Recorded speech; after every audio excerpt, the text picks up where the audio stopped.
च नन्दगोपकुमाराय गोविन्दाय नमो नमः।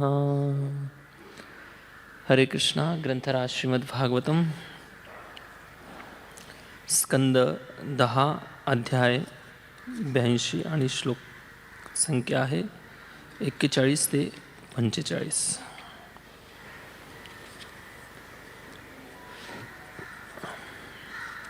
श्लोक या प्रकारे आहे. अहं हि सर्वभूतानां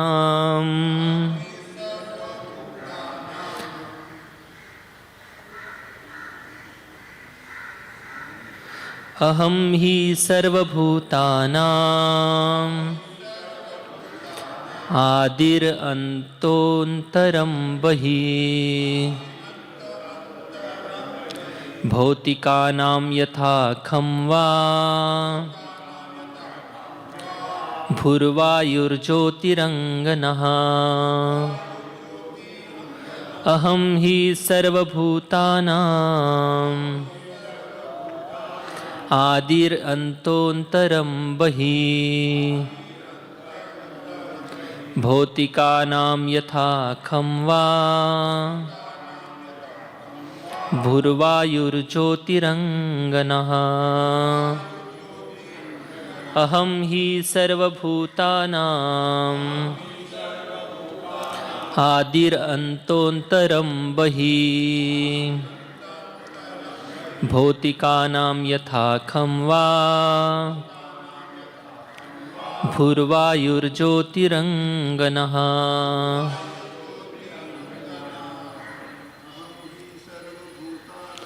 अहं हि सर्वभूतानां आदि अन्तरं बहिः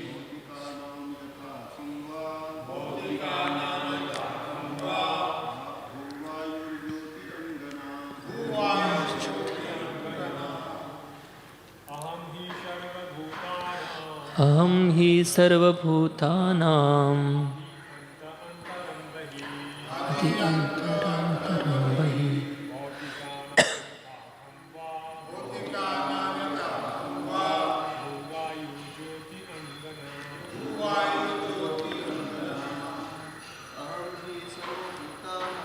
अहं हि सर्वभूतानां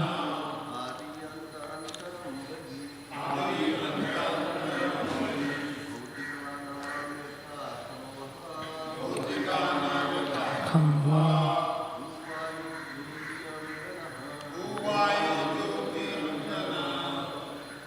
माताजी.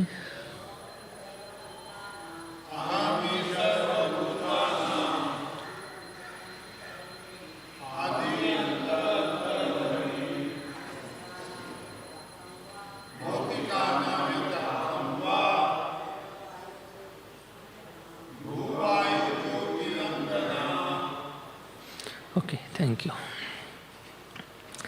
श्लोक संख्या 41 पासून आपण वाचत जाऊ. श्लोक नंबर 41. अपि स्मरथा न सख्य स्वानाम् अर्थचिकीर्षया कतश्चिरायुता शत्रु पक्ष न चेतसा. भगवान श्रीकृष्ण म्हणाले, हे गोपींनो, तुम्ही अद्यापि माझी आठवण काढता काय? शत्रुपक्षाचा संहार करून नातलगांचे प्रिय करावे या उद्देशाने मी तुमच्यापासून दीर्घकाळ दूर राहिलो. श्लोक नंबर 42. अप्यवध्यायतास्मानं स्विदकृतज्ञाविशङ्कया नूनं भूतानि भगवान् वियुनक्ती च. मी कृतज्ञ आहे अशी शंका मणी धरून तुम्ही माझी अवहेलना करता की काय? शेवटी भगवंतच प्राणीमात्रांना एकत्रित आणतात आणि विभक्तही करतात. तात्पर्य. श्री विश्वनाथ चक्रवर्ती ठाकूरांनी गोपींच्या मनातील विचार प्रकट केलेले आहेत. हे कृष्ण, तुम्ही दिवस रात्र आमचे स्मरण करून आपले चित्त भंग करून घेतले, पण आमचा स्वभाव मात्र तुमच्यासारखा मुळीच नाही. कारण विरहाच्या दुःखाने आम्ही आमच्या इंद्रिय तृप्तीत मुळीच खंड पडू दिला नाही. यास उत्तर म्हणून श्रीकृष्ण गोपींना विचारतात, माझ्या कृतघ्नपणाचा तुम्हाला क्रोध येतो काय? वायुर्यथा घनानीकं तृणं तूलं रजांसि च संयोजा क्षिपते भूयस् तथा भूतानि भूतकृत. ज्याप्रमाणे मेघांचा समूह गवत, कापूस, धूळ इत्यादी वस्तू वायू एकदा एका ठिकाणी एकत्र आणतो आणि थोड्या वेळाने पुन्हा त्यांना एकमेकांपासून दूर करतो, त्याप्रमाणे प्राणीमात्रांची निर्मिती करणारे भगवंत प्राण्यांना एकत्रित आणतात आणि त्यांना विभक्तही करतात. मयि भक्तिर्हि भूतानां अमृतत्वाय कल्पते दिष्ट्या यदासीन्मत्स्नेहो भवती नामदापनः. माझी भक्तिमय सेवा प्राणीमात्रांना अमरत्व प्राप्त करून देते. तुम्ही मात्र आपल्या सुदैवामुळे माझ्याविषयीची विशेष प्रेमभावना विकसित केलेली असून या प्रेमामुळेच तुम्ही माझी प्राप्ती केलेली आहे. तात्पर्य: श्रील विश्वनाथ चक्रवर्ती ठाकूरांनी स्पष्ट केल्याप्रमाणे तेव्हा गोपी उत्तरल्या, हे चतुर पुरुषा, तुम्ही ज्या भगवंतांना दोष देत आहात ते भगवंत तर तुम्हीच आहात. जगातील प्रत्येकास हे सत्य माहीत आहे. आम्हालाही हे सत्य ज्ञात आहे. आम्ही अज्ञानी नाही. यावर श्रीकृष्ण त्यांना म्हणाले, तुमचे म्हणणे खरे असल्यामुळे मी जरी पुरुषोत्तम भगवान असलो तरी मी तुमच्या प्रेमाने पराभूत झालो आहे. अहम ही सर्वभूतानां अदिरअन्तोऽन्तरबहि भौतिकानां यथा खं वा भूवायुर्ज्योतिरंगना. हे गोपींनो, ज्याप्रमाणे पृथ्वी, जल, अग्नी, वायू आणि आकाश ही पंचमहाभूते सर्व भौतिक वस्तूंचा प्रारंभ आणि अंत असून त्या वस्तूंच्या आत आणि बाहेरही अस्तित्वात आहेत, त्याप्रमाणे मी सर्व प्राणीमात्रांचा प्रारंभ तथा अंत असून त्यांच्या आत तथा बाहेरही अस्तित्वात आहे. तात्पर्य: श्रील श्रीधर स्वामी आणि श्रील विश्वनाथ चक्रवर्ती ठाकूर या दोघांच्याही मते भगवान श्रीकृष्णांनी वर्तमान श्लोकामध्ये असा विचार मांडलेला आहे की मी पुरुषोत्तम भगवान असल्याचे तुम्हाला माहीत असेल तर तुम्हाला माझ्या विरहाचे दुःख भोगावे लागण्याचा प्रश्नच उद्भवत नाही. कारण मी सर्वव्यापी आहे. विवेक बुद्धीचा अभाव हेच तुमच्या दुःखाचे कारण असले पाहिजे. म्हणून मी तुम्हाला आता अज्ञान नष्ट करणारा उपदेश देत आहे. तथापि वस्तुस्थिती अशी आहे की तुम्ही सर्वजणी पूर्वजन्मी योगसिद्धी पुरुष होता आणि तुम्हाला हे ज्ञानयोगाचे तत्त्व पूर्णपणे माहीत होते. मी व्यक्तिशः अथवा उद्धवासारख्या माझ्या प्रतिनिधींद्वारे उपदेश देऊन अपेक्षित परिणाम साध्य होणार नाही. शुद्ध भगवत प्रेमामध्ये तल्लीन झालेल्या अनन्य भक्तांसाठी ज्ञानयोग केवळ दुःखकारकच असतो.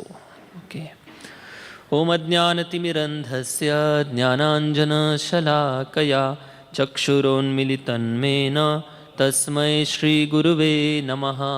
श्रीचैतन्यमनोभीष्टं स्थापितन्मेन भूतले स्वयं रूप कदा मह्यं ददान्ति स्वपदान्तिकं. वन्देऽहं श्रीगुरु श्रीयुतः पदकमलं श्रीगुरून् वैष्णवांश श्रीरूपं साग्रजातं सहगण रघुनाथान्वितं तं स्वजीवं साद्वैतं सावधूतं परिजनसहितं कृष्णचैतन्यदेवं श्रीराधाकृष्णपदान् सहगण ललिता श्रीविशाखान्वितांश. नमा ओं विष्णुपादाय कृष्णपृष्ठाय भूतले श्रीमते भक्तिवेदान्त स्वामिनिति नामिने. नमस्ते सारस्वती देवे गौरवाणी प्रचारिणे निर्विशेष शून्यवादी पाश्चात्यदेशतारिणे. वाञ्छाकल्पतरुभ्यश्च कृपा सिन्धुभ्येव च पतितानां पावनेभ्यो वैष्णवेभ्यो नमो नमः. नमो महावदन्याय कृष्णप्रेमप्रदायते कृष्णाय कृष्णचैतन्य नामिने गौरत्विसे नमः. हे कृष्ण करुणा सिन्धो दीनबन्धु जगत्पते गोपेश गोपिकाकांत राधाकांत नमोस्तुते. तप्त कांचन गौरांगी श्रीराधे वृंदावनेश्वरी वृषभानुसुते देवी प्रणमामि हरिप्रिये. जय श्री कृष्ण चैतन्य प्रभु नित्यानंद श्री अद्वैत गदाधर श्रीवासादि गौर भक्तवृंद. हरे कृष्णा कृष्णा कृष्णा हरे हरे, हरे राम राम राम हरे हरे.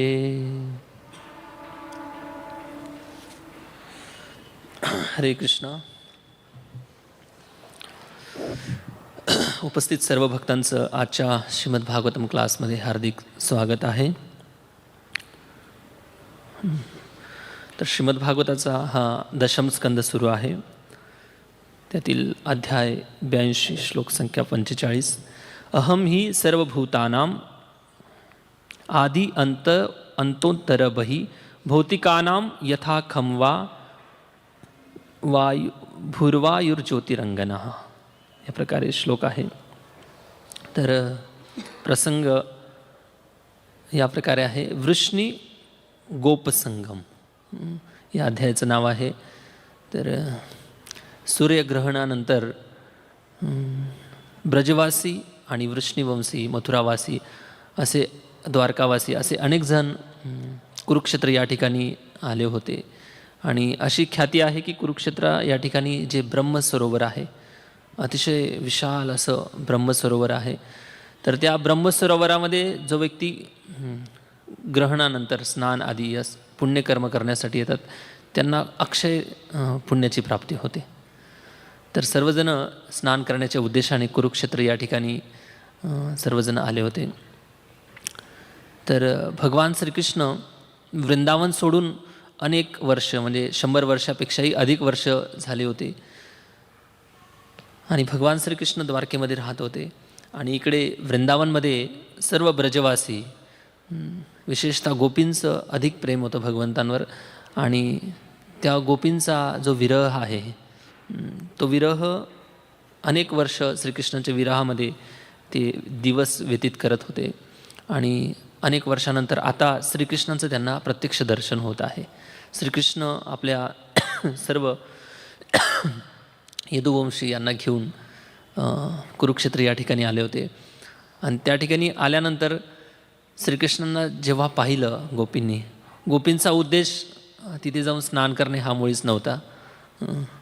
गोपींचा उद्देश तर होता भगवंतांना पाहण्याचा, भगवंतांचा सहवास प्राप्त करण्याचा.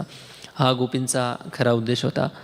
पण त्या उद्देशाने सर्व गोपी श्रीकृष्णांना शोधत होते. सर्व गर्दीमध्ये श्रीकृष्णांना शोधत होते. आणि जेव्हा श्रीकृष्णांचं दर्शन झालं सर्व गोपींना, तर सर्वांनी जसं भगवंतांचं दर्शन पाहिलं, भगवंतांना पाहिल्यानंतर त्यांच्या मनामध्ये स्वाभाविकपणे भगवंताच्या रूपावर ते ध्यानमग्न झाले. म्हणजे एखादा व्यक्ती योगी डोळे बंद करून ध्यान करतो, तर गोपींनी ओपन आईड मेडिटेशन उघड्या डोळ्यांनी भगवंतांवर ध्यान केलं. आणि गोपींचे जे नेत्र आहेत एकटक भगवान श्रीकृष्णांना पाहत होते. तर त्या ध्यानामध्ये बाह्यतकारी दृष्टीने डोळे उघडे आहेत, पण उघड्या डोळ्यांनी ते भगवंतांवर ध्यान करत होते, भगवंतांच्या रूपाला पाहत होते. तर अशा प्रकारचा हा प्रसंग आहे. पण भेटल्यानंतर जेव्हा पाहिलं गोपींनी, श्रीकृष्णांनी सर्व ब्रजवासीयांना पाहिलं, तेव्हा श्रीकृष्ण हसायला लागले. आणि हसून झाल्यानंतर श्रीकृष्ण काय म्हणतात पहा. भगवान श्रीकृष्ण म्हणाले, हे गोपींनो, तुम्ही अद्यापही माझी आठवण काढता का? असा प्रश्न भगवान श्रीकृष्ण विचारतात. पण माझ्याबद्दल जर विचारायचं झालं तर मी तुम्हाला सोडून गेलो, याचा अर्थ मी फार क्रूर आहे अशी भावना, किंवा मी तुमच्याप्रती फार कृतज्ञ आहे अशी भावना मनामध्ये ठेवू नका.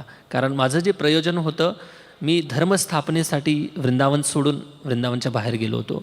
आणि हा माझा खूप मोठा प्रयोजन होतं. आणि मग ते गोपींना समजवण्याचा प्रयत्न करतात की पहा,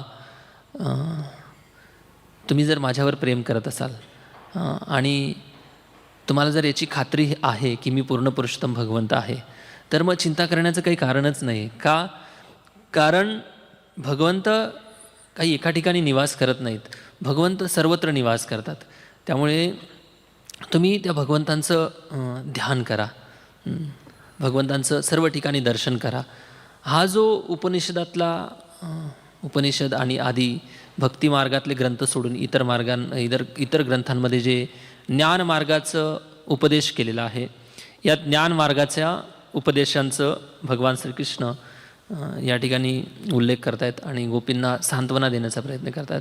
म्हणजे थोडा विरोधाभास कसा आहे, भगवान श्रीकृष्ण एका दृष्टीने गोपींना सोडून गेले आणि आता गोपींना समजवण्यासाठी त्यांच्याकडे ना शब्द आहेत ना काही अजून गोपींना सांत्वना देण्यासाठी त्यांच्याकडे काही गोष्ट उरलेली आहे. त्यामुळे भगवान श्रीकृष्ण आता ज्ञानमार्गाचा आश्रय घेऊन गोपींना समजवण्याचा प्रयत्न करतात. पण गोपी या ठिकाणी विश्वनाथ चक्रवर्ती ठाकूर म्हणतात की काय शब्द प्रयोग केलेला आहे की हे चतुर पुरुष, हे चतुर, बोलण्यामध्ये अतिशय निपुण आहेत श्रीकृष्ण. हे चतुर पुरुषा, तुम्ही अनेक लोकांना आजपर्यंत वेडं बनवलेलं आहे. कुणाला वेडं बनवलेलं आहे? जेव्हा भगवान शिवांची पत्नीवर जो असुर आकर्षित झाला होता, भस्मा, काय नाव त्याचं, वृकासुर, हां, त्याला तुम्ही वेडं बनवलं तुमच्या बोलण्याने, मधुर वाणीने. गोपींना तुम्ही वृंदावनमध्ये सुद्धा मधुर वाणीने मोहित करत होता. अनेक लोकांना तुम्ही आपल्या मधुर वाणीने मोहित केलं. दुर्योधन, शकुनी आदी यांच्यासोबत तुम्ही पॉलिटिक्स करून या सगळ्यांना मोहित केलं, तुमच्या शब्दांच्या जाळामध्ये अडकवलं. पण आम्ही तुमच्या शब्द जाळामध्ये अडकणारे नाहीत. हे चतुर पुरुषा, जो भगवंत म्हणून उपदेश करत आहेत ते साक्षात भगवंत तर तुम्हीच आहात ना. तर अशा प्रकारे गोपींच्या मनामध्ये जो विरह होता. पण भगवान श्रीकृष्ण या ठिकाणी म्हणतात की तुम्ही माझ्याबद्दल, तुमच्या मनामध्ये क्रोध आहे का, अजूनही क्रोध आहे का? जनरली या संसारामध्ये जेव्हा प्रेमाचे संबंध होतात आणि एक प्रेमी दुसऱ्या प्रेमीच्या इच्छा जेव्हा पूर्ण करू शकत नाही, तेव्हा स्वाभाविकपणे दुसऱ्या प्रेमी व्यक्तीला दुःख वाटतं. मग त्या दुःखाचा परिणाम क्रोधामध्ये होतो, असं होतं. पण गोपींचं प्रेम अतिशय शुद्ध होतं. श्रीकृष्णांच्या आनंदासाठी ते जगत होत्या आणि श्रीकृष्ण आम्हाला जिवंत आहेत हे पाहून जर श्रीकृष्ण संतुष्ट होत असतील तर त्या श्रीकृष्णांसाठी जगत होत्या.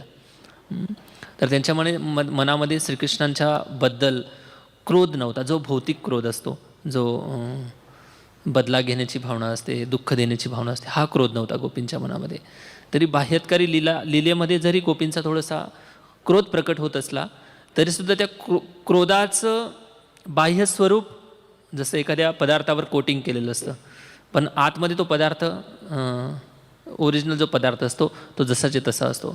तशा प्रकारे गोपींच्या हृदयातलं प्रेम आहे आणि ते प्रेम अजून रसास्वादन करण्यासाठी कधीकधी गोपी स्पर्धा, क्रोध या भावना दिसून येतात. तर मुख्य रस, जे 5 रस आहेत, मुख्य रसातला मुख्य रस हा प्रधान असतो आणि त्या रसाला पोषित करण्यासाठी कधी बिभत्स, कधी आश्चर्य, कधी क्रोध, अशा प्रकारचे म्हणजे भाव प्रकट होत असतात, उपभाव प्रकट होत असतात. तर ह्या सगळ्या गोष्टी आपल्या आचार्यांनी खूप विस्तारित वर्णन केलेले आहेत. विशेषतः उज्ज्वल नीलमणी ग्रंथामध्ये यांचं सगळं विस्तारित वर्णन आहे. तर ह्या ज्या व्रजवधू आहेत, या व्रजवधूंचं अतिशय श्रीकृष्णावर प्रचंड प्रेम होतं आणि श्रीकृष्ण त्या प्रेमाला झाकण्यासाठी ज्ञानमार्गाचा वापर करतात. पण वृंदावनमध्ये ज्ञानमार्ग अजिबात काम करणार नाही हे श्रीकृष्णांना सुद्धा माहिती. याच्या अगोदर श्रीकृष्णांनी अनुभव पण घेतलेला आहे. तो अनुभव आहे उद्धवाच्या प्रसंगाचा. जेव्हा भगवान श्रीकृष्ण वृंदावन सोडून मथुरेला आले आणि मथुरेला काही दिवस राहिले, त्या ठिकाणी राहिल्यानंतर भगवान श्रीकृष्ण जरासंधचा वगैरे यांचा वध होतो. त्यानंतर भगवान श्रीकृष्ण सांदीपनी मुनी यांच्या आश्रममध्ये प्रशिक्षण घेण्यासाठी जातात आणि प्रशिक्षण घेऊन आल्यानंतर गुरुकुलमध्ये राहत असताना वृंदावनचं चिंतन होत होतं आणि जसं मथुरेमध्ये आले, मथुरेमध्ये प्रशिक्षण घेऊन आल्यानंतर एक महालावर चढतात आणि यमुनाच्या दिशेने यमुनेला पाहतात. उत्तर दिशेला यमुना आहे मथुरेपासून. तर तिकडे पाहतात, तर यमुनेला पाहिल्यानंतर श्रीकृष्णांना वृंदावनची खूप आठवण होते. वृंदावनचा खूप विरह जाणवतो आणि वृंदावनचा विरह जाणवत असताना भगवान श्रीकृष्ण त्या वृंदावनचं चिंतन करतात आणि श्रीकृष्ण म्हणतात की जसं मला दुःख होतं तर माझ्यापेक्षाही जास्त आसक्त ज्या गोपी आहेत त्या माझ्यावर आसक्त आहेत. त्यांच्यासाठी दुसरा विषय नाहीच आहे. कारण श्रीकृष्णांना भजणारे, श्रीकृष्णांचं भजन करणारे अनेक लोक आहेत. कदाचित श्रीकृष्ण असा विचार करतात की माझं चित्त कुणी आकर्षित करू शकतं भक्तीच्या भावनेने. पण गोपी ना देवतांना पूजणारे आहेत, ना शिवजींना पूजणारे आहेत, ना देवीला पूजणारे आहेत, ना विष्णू रूपांना पूजणारे गोपी आहेत. त्या फक्त आणि फक्त श्रीकृष्ण माझ्या द्विभुज माधुर्य जे रूप आहे, युगल किशोर जे रूप आहे, या रूपावर गोपी आसक्त आहे. त्यांच्यासाठी कोणताही पर्याय नाही आहे. असं जेव्हा श्रीकृष्ण विचार करतात तेव्हा श्रीकृष्णांच्या मनामध्ये खूप दयाभाव जागृत होतो आणि ते विचार करतात की गोपींना सांत्वना देण्यासाठी कुणाला तरी पाठवावं लागेल. जय श्री राधा गोविंद दे भगवान की जय. तेव्हा गोपींना सांत्वना देण्यासाठी भगवान श्रीकृष्ण उद्धवाला पाठवतात. जे उद्धव स्वर्गाचे जे गुरु आहेत, स्वर्गातले जे देवी देवता आहेत, त्यांचे गुरु बृहस्पती यांच्या युनिव्हर्सिटीमध्ये जाऊन त्यांनी PhD केली होती. एवढे विद्वान होते, त्यांचे शिष्य होते. तर उद्धवजींना सर्व ज्ञान होतं आणि हे ज्ञान घेऊन उद्धवजी जेव्हा वृंदावनमध्ये प्रवेश करतात आणि हा सर्व प्रसंग फार मोठा आहे आणि अश्रूंची धार वाहत असते आणि त्या धारेच्या पाण्याच्या पाठाच्या दिशेने जातात. तर त्या गोशाळेतले अश्रू आहेत, नंदबाबा यशोदा गोपींचे अश्रू आहेत. तर असं वाटतं उद्धवाला की माझ्याकडे इतकं ज्ञान आहे, या ज्ञानाच्या आधारावर कदाचित यांना मी सांत्वना देऊ शकेल, यांचं दुःख कमी करू शकेल.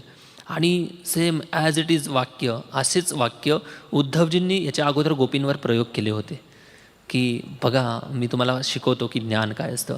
भगवान श्रीकृष्ण हे पूर्ण पुरुषोत्तम आहेत आणि ईश्वर कोणत्याही जीवाला सोडून जात नाही. ईश्वर तत्व जे आहे सदैव जीवासोबत असतं, भले तो कोणत्याही योनीमध्ये जाऊ दे. तर सर्वत्र भगवंतांचा जे अस्तित्व आहे ते सर्व ठिकाणी पहा तुम्ही. सर्व ठिकाणी ईश्वराचं अस्तित्व पहा. कशा प्रकारे भगवंत निर्माता आहेत, कशा प्रकारे भगवंत कंट्रोलर आहेत, कशा प्रकारे भगवंत सर्व जीवांचं पालनपोषण करतात. सर्व लता पतामध्ये, पाण्यामध्ये सर्वत्र ईश्वराला पहा. श्रीकृष्णांना पहा नाही, ईश्वराला पहा. अशा प्रकारे ज्ञान देतात. तर या ठिकाणी सुद्धा भगवान श्रीकृष्ण सेम ज्ञानाचा प्रयोग करतात. पण हे जे ज्ञान आहे हे ज्ञानाचा गोपींवर अजिबात परिणाम होत नव्हता. कारण ज्यांच्या हृदयामध्ये श्रीकृष्ण आहेत, त्यांच्या नेत्रांमध्ये, चक्षूंमध्ये श्रीकृष्ण आहेत, त्यांना ईश्वर पाहण्याची गरज नाही. आपण आपल्या नेत्रांनी भगवंतांचं दर्शन करतो, पण शुद्ध भक्त आपल्या या चक्षूंनी, इंद्रियांनी भगवंतांचा अनुभव करत नाहीत. तर त्यांच्या चित्तामध्ये जे सूक्ष्म इंद्रियांचा वास आहे, जसं डोळ्यांचं सूक्ष्म इंद्रिय आहे चक्षु इंद्रिय, नाकाचं सूक्ष्म इंद्रिय आहे घ्राणेंद्रिय आणि कानाचं सूक्ष्म इंद्रिय आहे श्रवण इंद्रिय. तर या सूक्ष्म शरीरात इतकं त्यांचं शुद्ध झालेलं, इतकं पवित्र झालेलं असतं की त्यांचे डोळे जरी बंद असले तरी ते सांगू शकतात की आज भगवंतांनी कोणत्या रंगाचा ड्रेस घातलेला आहे. तर अशा शुद्ध भक्तांचं चित्त शुद्ध झालेलं असतं. तर अशा दिव्य स्तरावर या गोपी होत्या आणि बिल्वमंगल ठाकूर म्हणतात की गोपींनी श्रीकृष्णांवर इतकं प्रेम केलं होतं. श्रीकृष्णांनी कितीतरी वेळा प्रयत्न केला की बाबा मी भगवंत आहे, माझ्याकडे पहा, माझं पूजन करा, माझं दर्शन करा. तर ब्रजवासी मानत नव्हते की श्रीकृष्ण भगवंत आहेत. पण गोपींनी प्रेमापोटी श्रीकृष्णांना एका यंत्राप्रमाणे बनवलं होतं. यंत्र म्हणजे मशीन. जसं मशीनमध्ये बॅटरी टाकली, सेल टाकलं किंवा इलेक्ट्रिसिटीचं कनेक्शन दिलं की मशीन वर्क करायला लागतं, काम करतं. तशा प्रकारे श्रीकृष्णांना गोपींनी यंत्र बनवलं होतं. बिल्वमंगल ठाकूर म्हणतात की हे जे नवनीत भोजी, नवनीत चोरून खाणारे जे श्रीकृष्ण आहेत, यांना गोपी कधी कधी छोटासा लाडू आणून द्यायची आणि श्रीकृष्णांना म्हणायचे की कृष्ण पहा मी किती सुंदर लाडू बनवलेला आहे, खाऊन बघ. तेव्हा श्रीकृष्ण तो लाडू खायचे आणि गोपी म्हणायच्या की तुला जर अजून लाडू पाहिजे असतील तर थोडा नाचून दाखव आम्हाला. आणि मग श्रीकृष्ण नाचायचे. कसं नाचायचे? कोणताही सूर, ताल, संगीत, गाणं याच्या अभावी श्रीकृष्ण गोपींसमोर नाचायचे. तर हे वृंदावनचं जे प्रेम आहे अतिशय अद्भुत प्रेम आहे. तर या प्रेमासमोर जो ज्ञानमार्ग आहे, हा ज्ञानमार्ग काहीच उपयोगाचा नाही. त्यांच्यावर अजिबात काम करणारा नाही. ज्ञानमार्गाचं जे ज्ञान आहे, विशेषतः उपनिषदांमध्ये भगवान श्रीकृष्णांचं जे ईश्वर तत्व आहे, या ईश्वर तत्वाचं वर्णन प्रभुपादांनी एका उपनिषदाचं ट्रान्सलेशन केलेलं आहे. असे 108 उपनिषद आहेत वेदांमध्ये आणि भक्तिमार्गातले ग्रंथ सोडून अनेक ग्रंथांमध्ये या भगवंतांच्या ईश्वर तत्वाचं, विशेषतः निराकार तत्वाचं वर्णन केलेलं आहे. आणि हे ज्ञानमार्गी लोक जे आहेत याचा अभ्यास करतात आणि प्रचंड वैराग्य यांच्यामध्ये धारण करतात आणि या वैराग्याच्या आधारावर ते ईश्वरामध्ये विलीन होण्याचा प्रयत्न करतात. तर अशा प्रकारचं हे ज्ञानमार्गाचं ज्ञान आहे. तर हे जे ज्ञान आहे ज्ञानाचे 3 प्रकार असतात. भगवद्गीतेमध्ये भगवान श्रीकृष्ण अर्जुनाच्या माध्यमातून ज्ञानाचा उपदेश करतात. तर 3 प्रकारचे ज्ञान सांगितलेले आहेत. एक तर गुह्य ज्ञान, दुसरं गुह्यतर ज्ञान आणि तिसरं गुह्यतम ज्ञान. या 3 ज्ञानाचं वर्णन भगवद्गीतेमध्ये केलेलं आहे. तर गुह्य ज्ञान म्हणजे काय? गुह्य ज्ञान म्हणजे आत्म्याचं ज्ञान. भगवद्गीतेच्या 2ऱ्या अध्यायामध्ये 11व्या श्लोकापासून ते 30 नंबर श्लोकापर्यंत आत्मज्ञानाचं वर्णन केलेलं आहे. तर आत्मज्ञान श्रवण करून ज्याला आत्मबोध होतो, म्हणजे ज्याची बुद्धी समजायला लागते की मी शरीर नसून आत्मा आहे, त्याच्यासाठी हे गुह्य ज्ञान आहे. तर गुह्य ज्ञान म्हणजे याच्यासाठी गुह्य ज्ञान का म्हटलेलं आहे? कारण या भौतिक जगामध्ये, मायाच्या जगामध्ये कुणालाही आत्म्याचं ज्ञान नाही. तुम्ही सर्वजण अनुभव करा, किती लोकांना आत्म्याचं ज्ञान आहे की मी आत्मा आहे. स्वतःचं सगळ्या जगाबद्दल ज्ञान आहे. मागच्या 50 वर्षापूर्वीची हिस्ट्री डोक्यामध्ये आहे. कोणत्या देशात कधी कुठे युद्ध झालं, काय प्रॉब्लेम झाला, कशामुळे, सगळं डोक्यामध्ये ज्ञान भरलेलं आहे भौतिक जगाचं. पण स्वतःबद्दल अजिबात ज्ञान नाही की मी आत्मा आहे की शरीर आहे. तर जेव्हा अशी लोक रजगुण तमोगुणामधून प्रभावित झालेले असे लोक जेव्हा आपल्या प्रभुपादांच्या गीतेच्या संपर्कात येतात, गीता कोर्सच्या संपर्कात येतात, जेव्हा त्यांना एक सुंदररित्या आत्मज्ञानाचं वर्णन केलं जातं, सांगितलं जातं, तेव्हा त्यांना आश्चर्य वाटतं की हा खरोखर आत्मा एवढा सूक्ष्म आहे. बालाग्र शतभागस्य शतधा कल्पितस्य च. आणि असा आत्मा न जायते म्रियते वा कदाचिन नायम भूत्वा भविता वा न भूया अजो नित्यम शाश्वतम पुराणो न हन्यते हन्यमाने शरीरे. का खरंच आत्म्याला कोणी मारू शकत नाही? आत्मा जो आहे हा शाश्वत आहे. आत्म्याचा एवढा सूक्ष्म आकार आहे. अशा प्रकारचे आत्म्याचं लक्षण ऐकून लोकांना आश्चर्य वाटतं. तर हे आश्चर्य वाटणं म्हणजे आत्तापर्यंत ज्यांना आश्चर्य वाटत नव्हतं त्यांच्यासाठी हे गुह्य ज्ञान आहे. तर आत्म्याचं ज्ञान होणं म्हणजे गुह्य ज्ञान आहे. त्याच्या पुढे आत्माचं ज्ञान झाल्यानंतर परमात्माविषयीचं ज्ञान होणं, याला गुह्यतर ज्ञान म्हटलेलं आहे.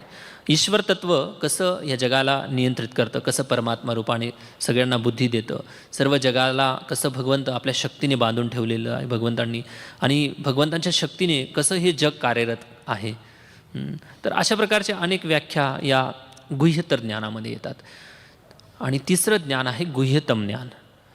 तर गुह्यतम ज्ञान म्हणजे काय? गुह्यतम ज्ञान म्हणजे साक्षात भगवंतांच्या भक्तीचं ज्ञान. विशेषतः नंदनंदन श्यामसुंदर देवकी नंदन श्रीकृष्ण भगवान वासुदेव यांच्याबद्दलचं जे ज्ञान आहे याला गुह्यतम ज्ञान म्हणतात. आणि हे गुह्यतम ज्ञानामध्ये न अतिवैराग्य न अतिभोग.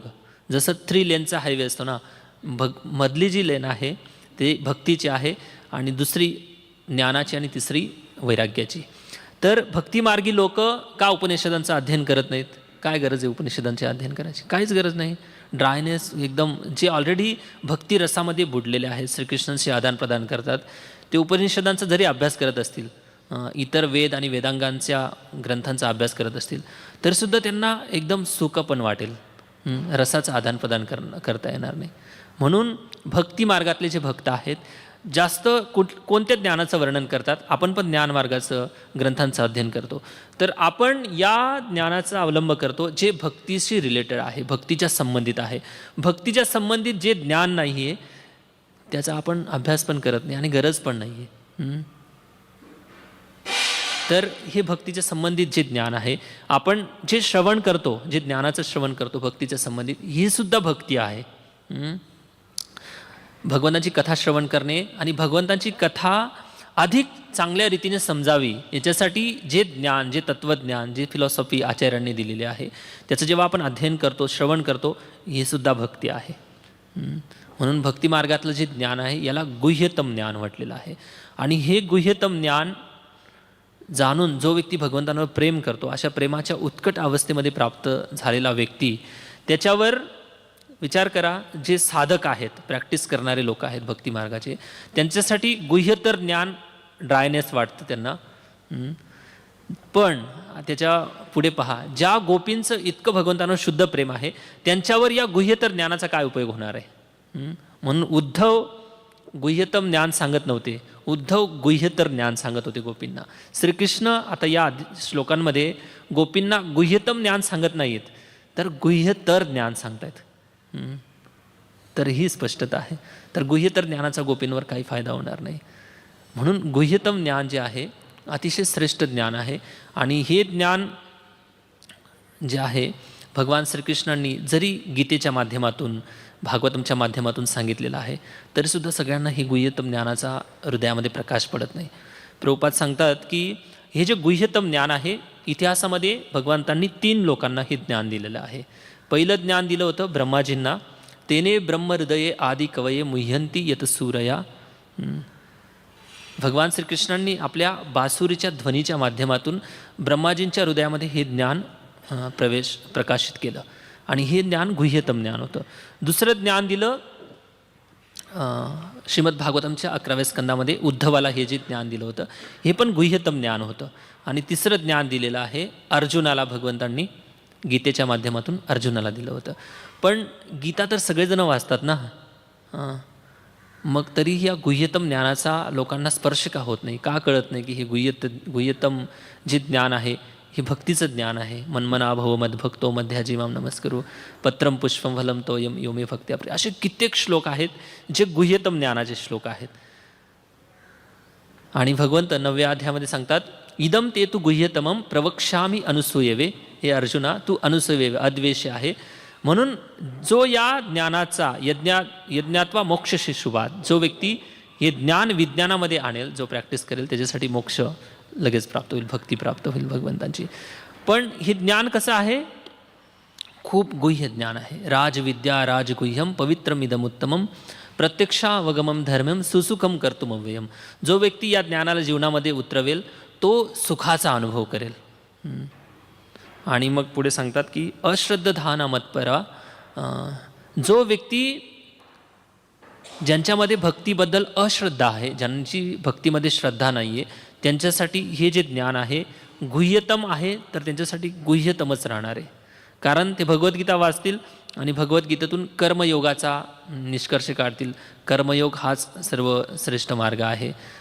कोण म्हणेल ज्ञानयोग हाच सर्वश्रेष्ठ मार्ग आहे. आणि भक्तियोग पण काढतील. पण भक्तियोग जरी काढतील तरी ते योगेश्वराला पूजतील, श्रीकृष्णांना नंदनंदन श्यामसुंदराचं पूजन करणार नाहीत. तर हे जे गुह्यतम ज्ञान आहे, हे गुह्यतम ज्ञान अतिशय अद्भुत आणि दिव्य ज्ञान आहे. तर हे साक्षात भगवंतांच्या माध्यमातून हे ज्ञान आलेलं आहे. तर हे जे ज्ञान आहे,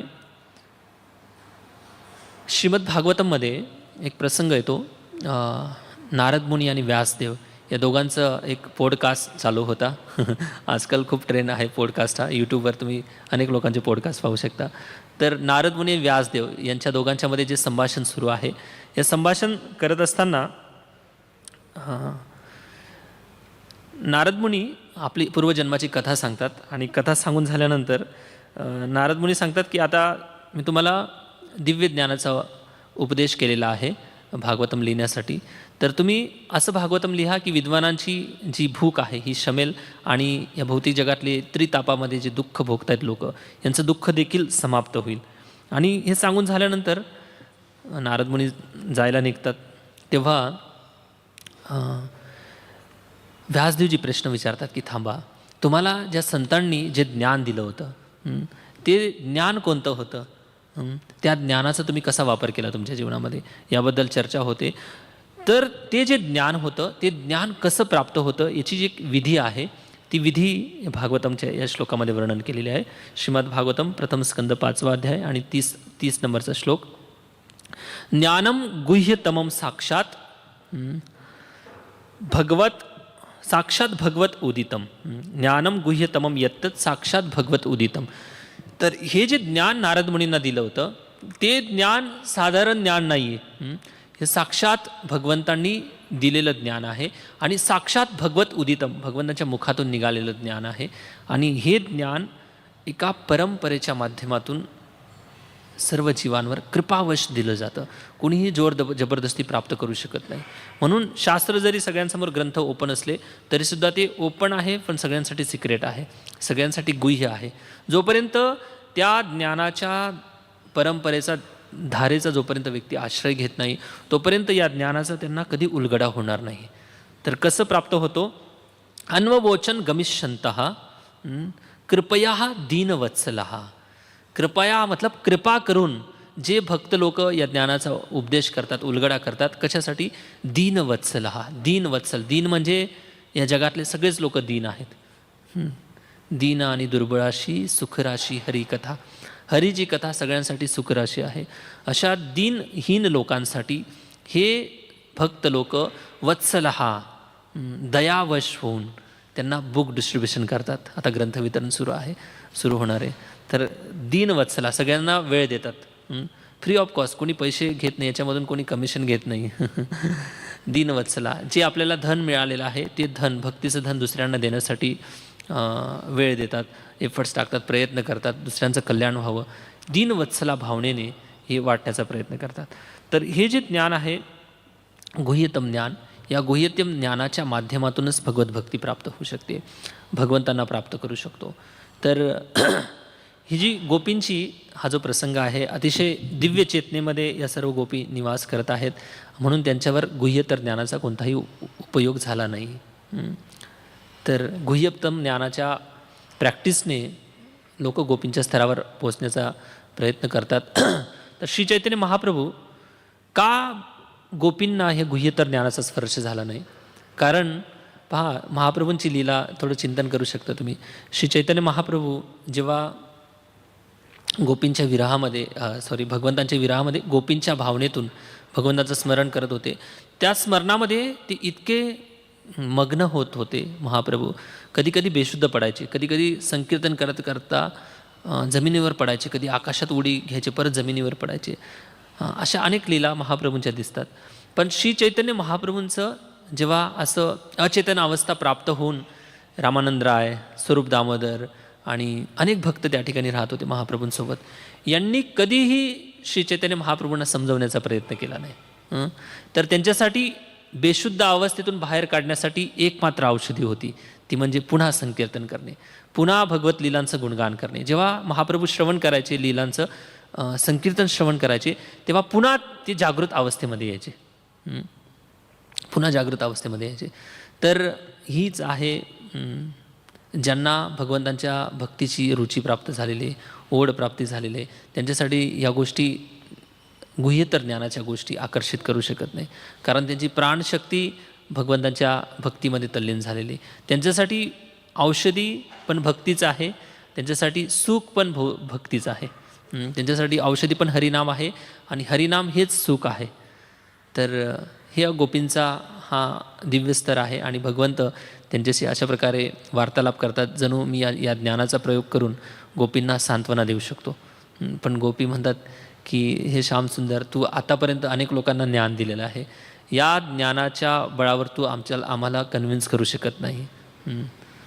तर गोपी म्हणतात की हे चतुर, आप तो सबसे बडे चतुर हो. या चतुरपणाचा आमच्यासमोर प्रयोग करू नको, कारण आम्ही तुझ्या विरहामध्ये, श्रीकृष्णांच्या विरहामध्ये गोपी अनेक वर्ष श्रीकृष्णांची वाट पाहत होते. तर अनेक वर्षानंतर आता गोपी भगवंतांचं दर्शन घेत आहेत आणि ही दर्शन श्रीकृष्ण आणि गोपी यांची जी लीलारूपी नौका आहे, या कुरुक्षेत्र जे धाम आहे, या कुरुक्षेत्र धामामध्ये लीलारूपी नौका मिलन या काठावर आलेली आहे. नदीचे दोन तट असतात, तसं एक विरहचा काठ आणि एक मिलनाचा काठ. तर विरहाच्या काठावर ही नौका अनेक वर्ष होती, आता ही नौका पुन्हा मिलनाच्या काठावर आलेली आहे. तर हेच रथयात्रेचं प्रतीक महाप्रभूंनी आपल्याला दिलेलं आहे. रथयात्रा म्हणजे कुरुक्षेत्र या ठिकाणी आलेले श्रीकृष्ण यांना प्रेमाच्या रथावर बसवून त्यांना वृंदावनमध्ये ओढून आणले. तर अशा प्रकारे हा भागवतांचा हा प्रसंग आहे. तर अतिशय अद्भुत प्रसंग आहे. या प्रसंगांवर बोलण्यासाठी आपण माझ्यासारखे व्यक्तीची योग्यता नाही. तर अतिशय सुंदर हा प्रसंग आहे. आचार्यवाणीने जेवढं श्रवण केलं होतं आपल्यासमोर प्रस्तुत करण्याचा प्रयत्न केला. थँक्यू. हरे कृष्ण. जय श्रील प्रभुपाद की जय. ग्रंथराज श्रीमद भागवतम महापुराण की जय. ओके, काही प्रश्न आहेत कोणाला? यस प्रभुजी. कोई प्रश्न है किसी? ओके, हाँ.